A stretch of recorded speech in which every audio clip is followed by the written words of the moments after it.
Halo HBS People, ketemu lagi bersama saya. Nah, hari ini saya mau bahas tentang 4 pilar dalam berbisnis. HBS People, kalau kamu mau punya usaha dan usaha itu bisa bagus ya, ini yang perlu kamu siapin. Dan ini sangat penting sekali. Ini istilahnya pilar utama. Istilahnya kalau bangun rumah, kita harus ada penyangganya. Nah, inilah penyangga-penyangga yang kita harus siapkan kalau kita mau berbisnis. Kalau kamu yakin bisnis ini bisa maju, bisa jalan, kamu siapkan 4 pilar ini. Saya bisa yakinkan kalau kamu siapkan dengan benar, dengan SDM yang benar juga, caranya benar, bisnis kamu pasti bisa sukses.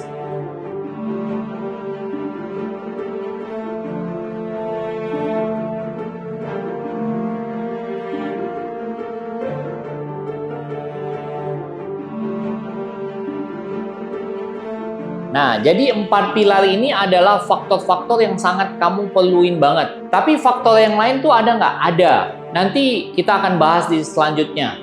Kita bahas dulu 4 pilar utama ini yang kalau menurut saya sangat penting sekali. Pertama apa? Pertama adalah bagian sales. Bagian sales ini adalah ujung tombak bagaimana kita jualan barang. Ini yang istilahnya menawarkan kepada orang lain. Bagaimana membuat calon menjadi klien atau menjadi customer kamu. Nah, tugasnya itulah. Jadi kita ini yang paling penting itu pertama ya bagaimana membuat orang-orang yang tidak tahu produk kamu jadi tahu dan sehingga dia mau membeli. Penting banget loh kita jadi istilahnya jualan barang, misalnya kamu ada suatu produk, contoh deh pena gitu.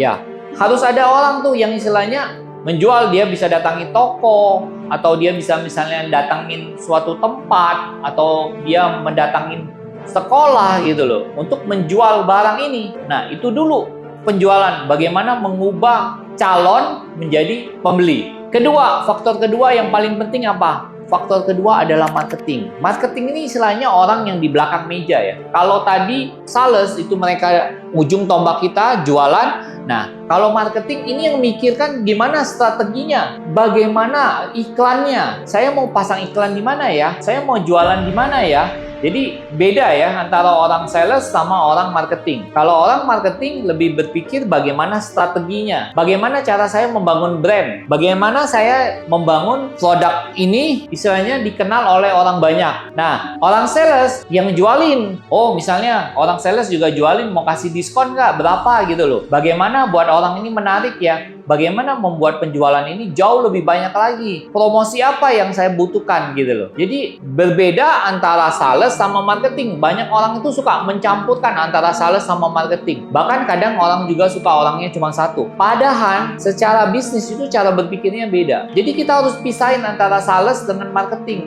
Marketing lebih berpikir strategis, orang sales lebih berpikir eksekusi gitu loh. Jadi bedakan antara sales dengan marketing. Nah, pilar ketiga yang menurut saya penting itu adalah pilar accounting. Karena kita gini loh, banyak sekali yang kejadian ya, orang buka usaha nggak lama bangkrut. Kenapa? Karena dia nggak membukuin antara laporan keuangannya, untung atau nggak untung sih bulan ini, bulan lalu saya untung nggak. Karena apa? Karena kebanyakan orang itu nggak pakai accounting sehingga segala sesuatu tuh cuman perasaan aja, wah perasaannya saya untung. Nah, begitu untung uangnya dipakai buat pribadi, akhirnya apa? Bangkrut.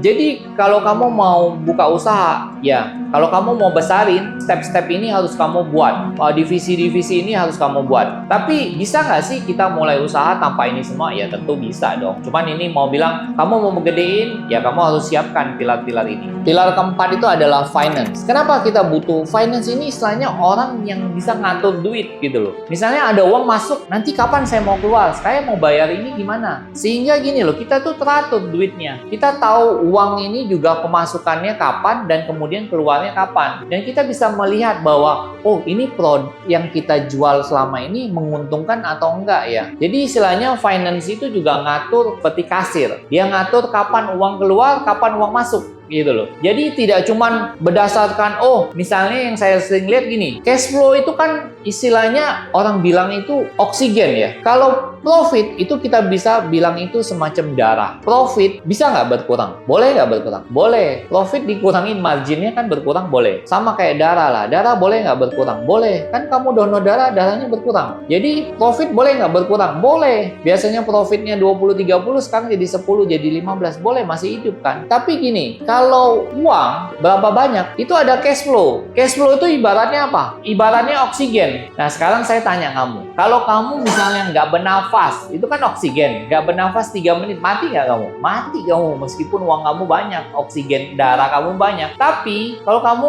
nggak bernafas 3 menit, mati loh. Makanya, cash flow itu penting sekali loh. Misalnya kamu piutang banyak deh, 1M. Tapi kamu nggak bisa bayar gaji pegawai. Buat apa? Tutup nggak toko kamu? Tutup loh kamu kalau nggak punya cash flow. Jadi, orang finance itu yang ngatur cash flow. Biar semuanya berjalan dengan baik. Happiest people, pertanyaannya, ada nggak pilar-pilar yang lain? Tentu ada. Nanti saya akan lanjut di sesi selanjutnya. Ada pilar yang namanya produksi. Kalau kamu memang bisnisnya di produksi. Kemudian ada juga HRD. Kemudian ada juga yang ketujuh, R&D, Research and Development. Jadi kalau bisnis itu sudah besar, bagus, kita bikin Research and Development. Jadi pemilik bisa lebih tenang, lebih santai gitu kerjanya. Karena dia yang bikin, misalnya business development lah gitu namanya. Nah, happiest people, itulah 4 pilar utama yang perlu kamu siapkan kalau kamu mau buka usaha yang lebih besar lagi. Tapi, apakah saya bisa mulai usaha tanpa 4 pilar ini? Tentu bisa. Istilahnya one man show, semuanya yang kamu lakukan 4 pilar itu sendiri gitu. Tapi kamu harus ingat aja tadi yang saya sudah bilang. Harus bedain kapan kamu jadi sales, bagaimana marketingnya, bagaimana kamu juga mengatur accounting-nya, bagaimana kamu juga mengatur keuangan kamu. Kalau accounting software kan banyak sekarang ya, asal kamu memang bisa menjalankan, bisa gitu. Tapi biasanya ya, kita sebagai pengusaha tidak mungkin bisa menjalankan semua. Harus disupport oleh yang lain. Tinggal bagaimanlah kita mengatur penggajian kepada mereka aja, sehingga biaya-biaya itu tidak terlalu besar dan tidak justru menggerogotin keuntungan kita. Nah, happiest people, kita ketemu di next selanjutnya ya. Dan kalau konten ini menurut kamu bagus dan juga memberikan pencerahan, jangan lupa share kepada teman-teman kamu dan juga jangan lupa subscribe ya. Sampai ketemu di konten selanjutnya.